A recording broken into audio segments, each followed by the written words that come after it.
A ver, ¿cómo que hay un pájaro nombrado en honor a un emperador azteca que ni siquiera vive en México? Hola.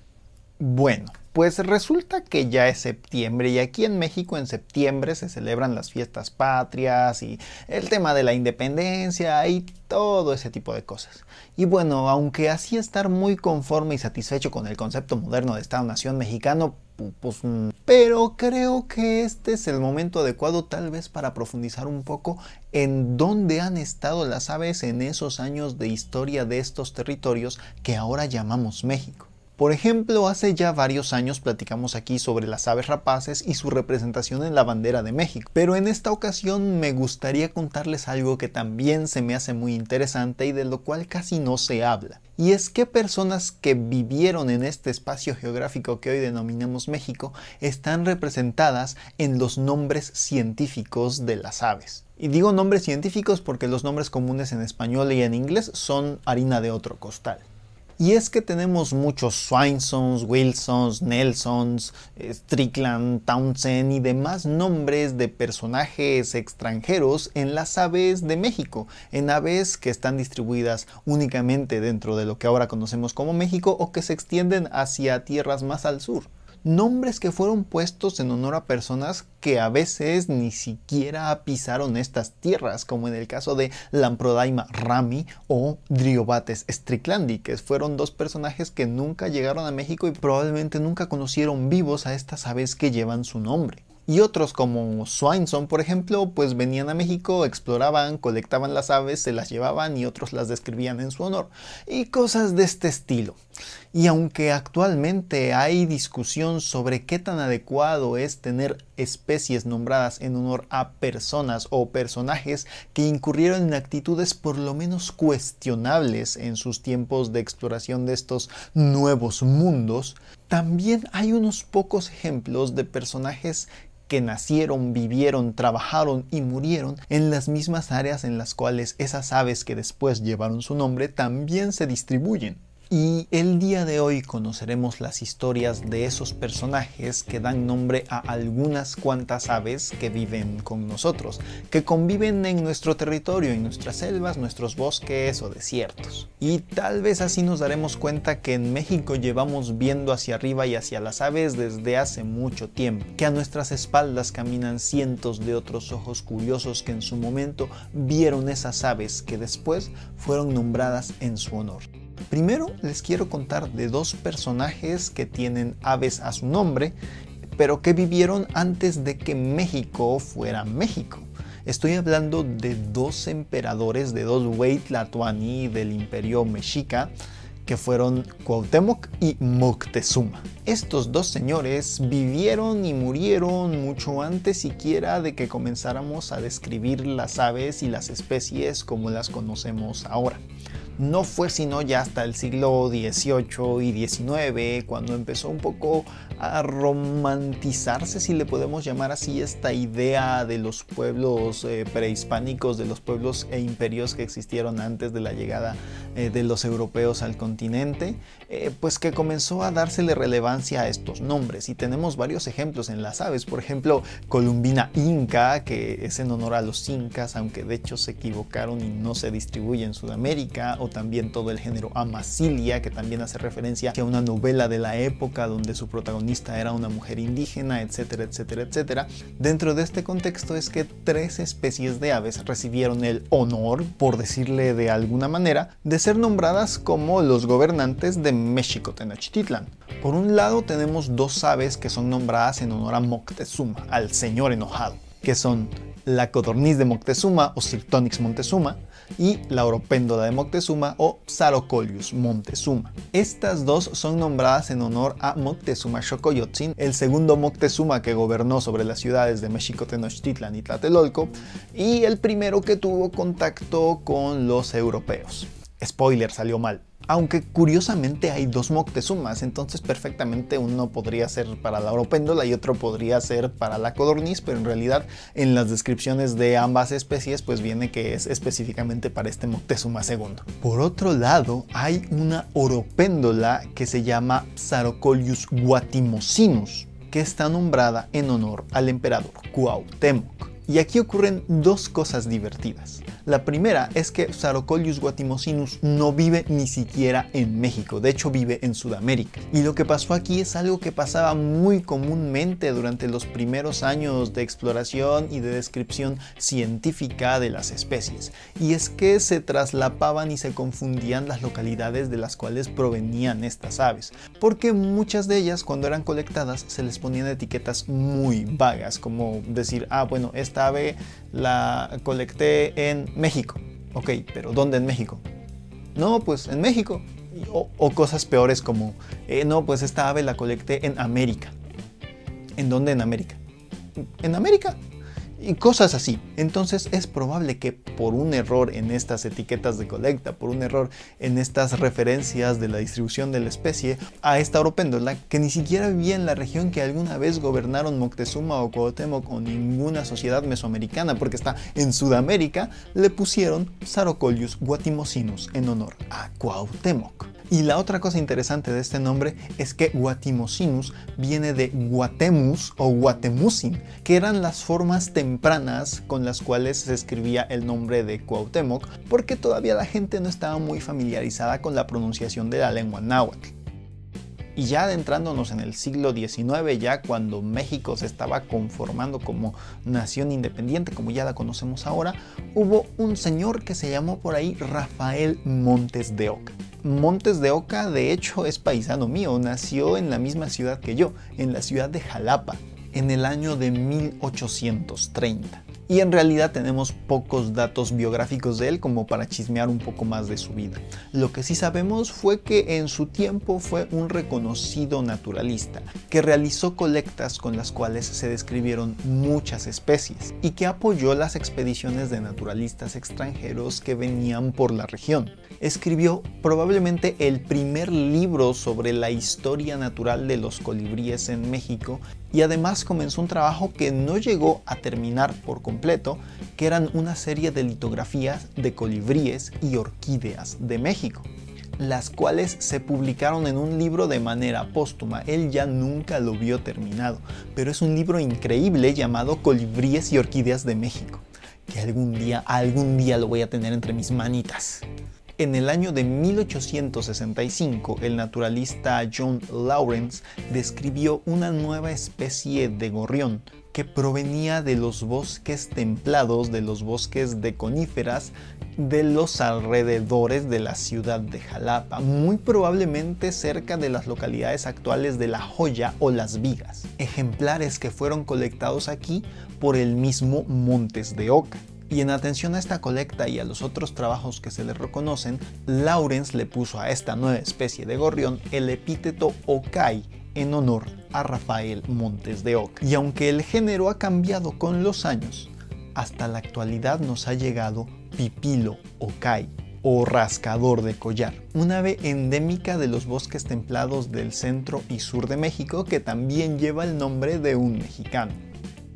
Durante el mismo siglo XIX, pero cronológicamente después de Montes de Oca, pues el país estaba sumido en intervenciones, conservadores, liberales, un montón de cosas de esas que uno debería aprender en sus libros de historia, de las cuales no vamos a tratar aquí.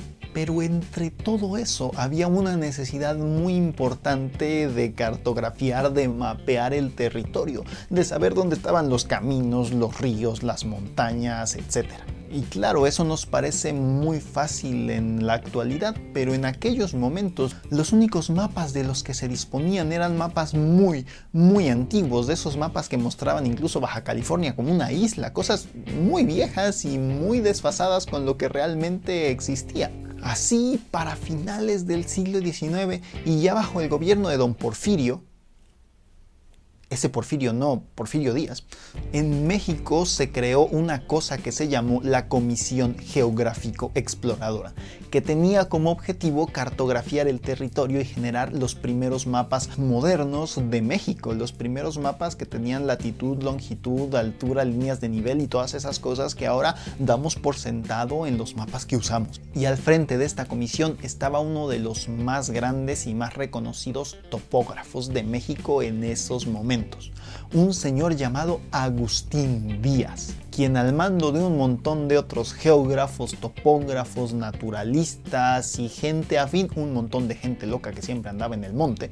comenzaron a elaborar esos primeros mapas modernos de México, esas primeras cartas topográficas que señalaban los accidentes en el terreno, las elevaciones de nivel, los caminos, los ríos y escurrimientos, y que, por decirlo de alguna manera, pusieron en contexto, pusieron en coordenadas el territorio nacional. Y claro, con este interés científico, naturalista de la época y demás, Agustín Díaz y los miembros de la Comisión Geográfico Exploradora también realizaban colectas científicas de animales y plantas. Colectas que después fueron estudiadas por especialistas extranjeros en la materia, porque en ese tiempo todavía no había ornitólogos mexicanos en el caso de las aves. Y resulta que una de estas colectas, en particular un pato, fue revisada por un señor que se llama Robert Ridgway. Y Robert Ridgway vio el pato, lo comparó, lo midió, lo estudió, lo analizó y llegó a la conclusión de que era una especie nueva, de que era una especie desconocida y que no tenía nombre hasta ese momento. Y Ridgway decidió honrar con un nombre al presidente de la Comisión Geográfico Exploradora, a Agustín Díaz, y le puso a esta nueva especie de pato Anas diazi, en honor a este señor.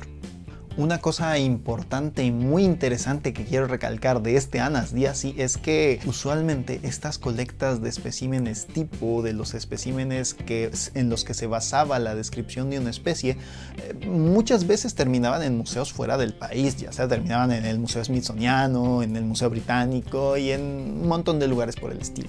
Pero este pato no, por intervención de la Comisión Geográfico Exploradora, que lo guardó en su colección biológica allá por finales del siglo XIX e inicios del siglo XX, uno de los primeros ejemplares tipo que permanecía en su país de origen. Esto parece algo muy simple, pero es en realidad muy importante para la historia de la biología y de la ornitología en territorios fuera de Europa o de Estados Unidos. Este ejemplar tipo de Anas diazi después pasó a lo que se conoció como el Museo Nacional y luego probablemente pasó o al Museo de Historia Natural de Ciudad de México o a la Colección Nacional de Aves. No he podido investigar dónde terminó el ejemplar tipo de Anas diazi, pero seguramente anda por ahí si es que no se lo ha comido la polilla todavía. Si alguien sabe dónde está este espécimen tipo, ahí me cuenta en los comentarios. Y bueno, resulta que aquí en Jalapa también está una estatua en honor a Agustín Díaz. Y es que este señor de aquí, que fue el fundador de la Comisión Geográfica Exploradora, que tuvo su sede aquí en Jalapa durante muchos años, pues también fue reconocido, al menos por el municipio de Jalapa, con esta estatua de aquí atrás. Y bueno, ahí en la estatua tiene como sus instrumentos de medición y así, pero le hace falta un patito de hule también, ¿no creen? Ya en el siglo XX, en el año de 1971, en las selvas del norte de Chiapas, fue descubierto un pequeño pajarito café que estaba asociado con grandes formaciones rocosas dentro de la selva. Esta ave cuadraba perfectamente con lo que conocemos como el género Hylorchilus. De hecho, durante mucho tiempo fue considerado como una subespecie del ya conocido Hylorchilus sumicrasti, pero varios años después, y a la luz de nueva evidencia, este Hylorchilus misterioso de Chiapas, el sur de Veracruz y el sur de Oaxaca fue reconocido como una especie diferente. En 1993 se le reconoció como Hylorchilus navai. Y bueno, entendemos de dónde viene el nombre del género Hylorchilus, pero ¿y navai? ¿De dónde viene? Pues resulta que el epíteto específico de este buen Hylorchilus viene del apellido de Juan Nava Solorio, un ornitólogo mexicano que es relativamente poco conocido en la actualidad. De hecho, no pude encontrar demasiadas notas sobre su biografía. Sabemos que nació en 1923 y que murió en el 2004 en Bacalar, en el estado de Quintana Roo. Fue un importante colector que apoyó a otros ornitólogos en sus exploraciones de México. Por ejemplo, acompañó a un señor que se llamaba Alan Phillips, del cual hablamos un poco en el video de la cotorra serrana, a colectar en varios lugares de México y describir nuevas especies, nuevas poblaciones y describir un poco más procesos de la historia natural de las aves aquí en México. también el trabajo de Juan Nava fue clave para construir lo que actualmente conocemos como la Colección Nacional de Aves en la UNAM. Probablemente la colección científica de aves más importante de México. Aunque luego andan confundiendo el Anias con Empidonax, pero ese es otro chisme.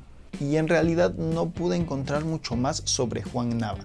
También hay por ahí en internet un trabajo publicado de él sobre la historia natural de las oropéndolas de Moctezuma. Curiosamente aquí ya se relacionan dos nombres mexicanos, pero es lo único que pude encontrar realmente de manera realmente confiable de él para este video. Ya si encuentro algo más por ahí ya les contaré el chisme. Pero al menos por aquí recordamos a Juan Nava, y la próxima vez que ustedes vean por ahí perdido en la selva de Chiapas a un Ilorquilus navai, este pequeño y carismático pajarito de la selva y la roca, pues recuerden que también lleva el nombre de un ornitólogo mexicano que ayudó a sentar las bases del conocimiento de las aves que tenemos actualmente aquí en México. Finalmente llegamos al nombre que fue acuñado más recientemente en esta pequeña lista. Resulta que durante mucho tiempo hubo dos colibríes en México, colibríes de zonas áridas que tienen el pecho blanco y el pico rojo, que fueron considerados dentro del género Amacilia. Pero hace unos años una revisión taxonómica que puso de cabeza a todos los colibríes de México los reclasificó en un género que se llamaba Leucolia. Así, durante unos 2 años tuvimos a Leucolia violiceps y a Leucolia viridifrons, y todo estaba muy bien. Pero este año ocurrió una cosa muy extraña, una de esas cosas que eran bastante comunes que ocurrieran hace varias décadas en la taxonomía de aves, pero creo que nunca había tocado algo así aquí en México durante tiempos recientes.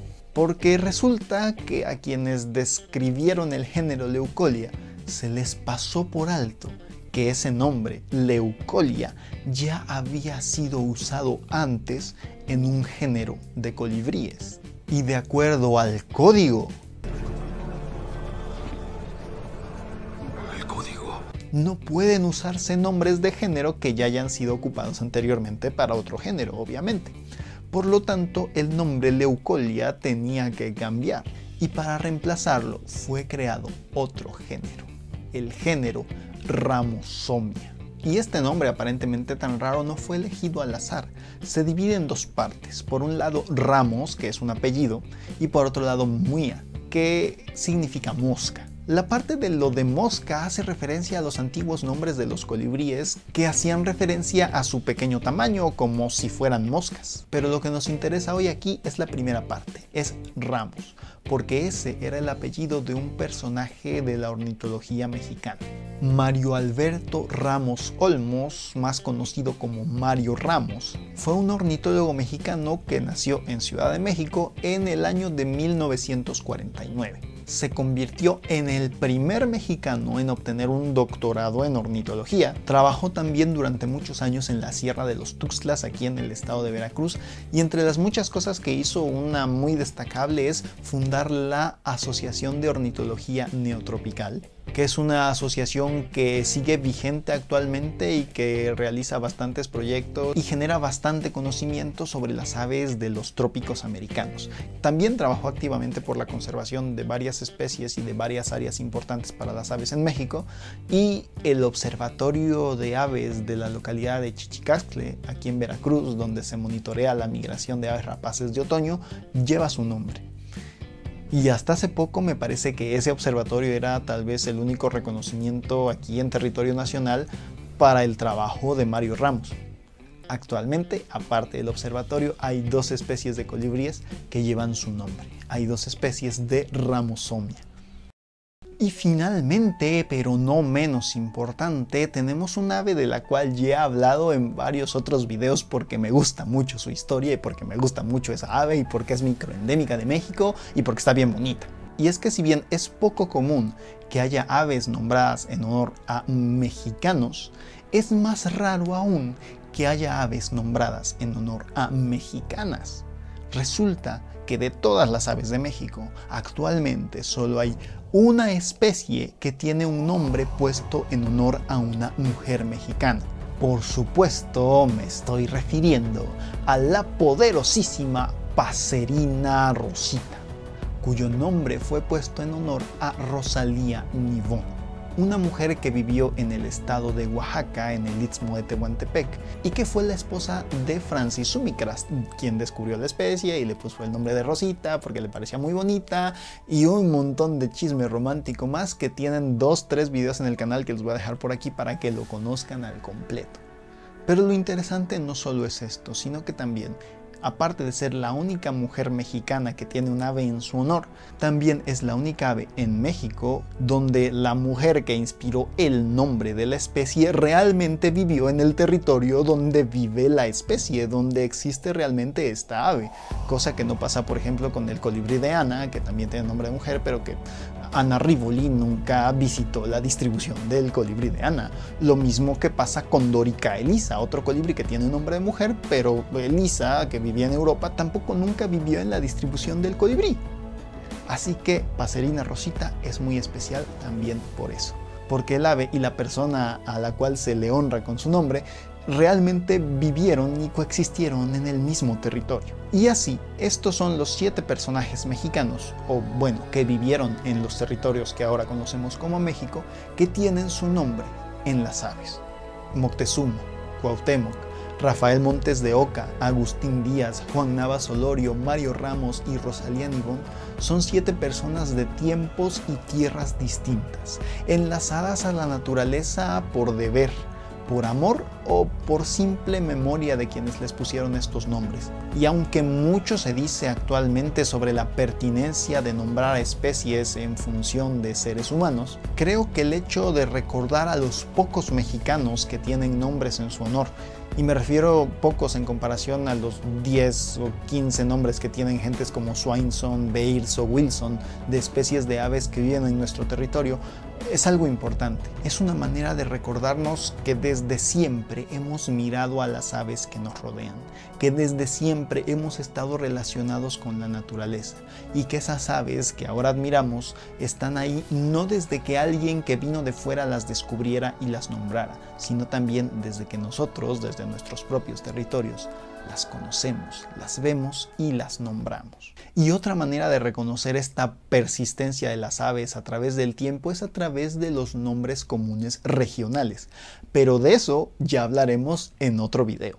Y bueno, espero que les haya gustado este pequeño video, esta pequeña ventanita a la historia que tenemos sobre el conocimiento de las aves en México. Déjenme en los comentarios si ya conocían la historia detrás de estos nombres, y para los que me ven de fuera de México, ¿saben si en sus países hay aves que tengan nombres de personas que vivieron allí?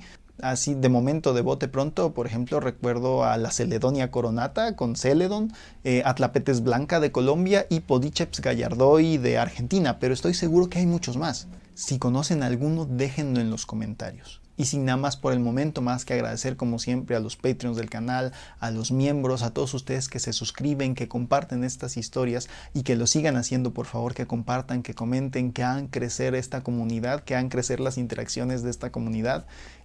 Pues nada más, muchas gracias a todos, espero que les haya gustado este breve video y nos vemos.